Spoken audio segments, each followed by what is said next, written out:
మామూలుగా ఇదివరకు డబ్బింగ్ సినిమాలు అనేటప్పుడు చిన్న చూపు ఉండేదండి. ఆ డబ్బింగ్ సినిమాలు చిన్నవాళ్ళందరూ చేసేవారు. 'నేను భరద్వాజ్' గారు కూడా 'పిజ్జా' లాంటి సినిమా తీసి పెద్ద హిట్ కొట్టాం. వాళ్ళు చిన్నవాళ్ళే తీసుకునేవాళ్ళు. కానీ ఇప్పుడు అగ్ర నిర్మాణ సంస్థలు సురేష్ ప్రొడక్షన్స్ గాని, ఏషియన్ సునీల్ గాని, లేదా మన గీతా ఆర్ట్స్ గాని, ఈళ్ళందరూ డబ్బింగ్ సినిమాల వైపు మీరు ఈ సినిమాలు మేకింగ్ మానేసి అంటే డబ్బింగ్ సినిమాల వైపు వెళ్ళడం ఏంటి sir? Every memory is very short అమ్మా. Which is the biggest first dubbing film of this country చెప్పండి మీరు? Is Chandralekha. Made in Tamil, just an above average hit in Tamil, dubbed into Hindi, becomes a phenomenal super hit in Hindi. Okay. That is, if you call anything as the first national or pan-India film, it is Chandralekha. Yes. Made in one language, dubbed into another language, after the average of Tamil Nadu, not a super duper hit. Then it became a legendary film. ఆ రోజే start అయినాయి. అప్పుడప్పుడు జరిగాయి, ఇప్పుడు కొంచెం ఎక్కువ జరుగుతుంది. ఇప్పుడు ఏంటి ఈ సీజన్లో కేజీఎఫ్, కాంతారా, మంజుమల్ బాయ్స్, 4-5 ఎక్కువ పేర్లు కాబట్టి.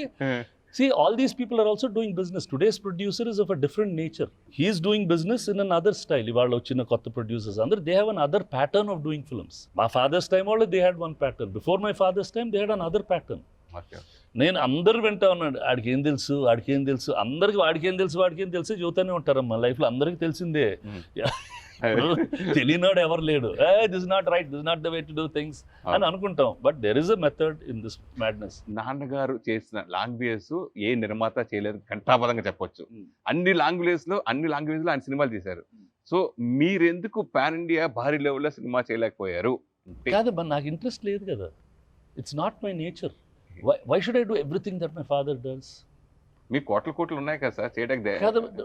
I must enjoy it. No, see, I must enjoy doing it. Maybe my son will enjoy doing it.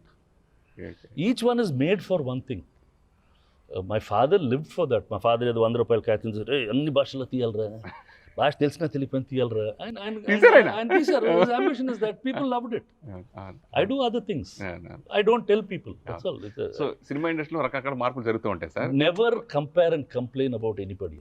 That's the thing. Many people don't live happily because they live a comparative life. Okay. The day you don't live a comparative life, understand the competition and do better than the competition, but don't live a comparative life.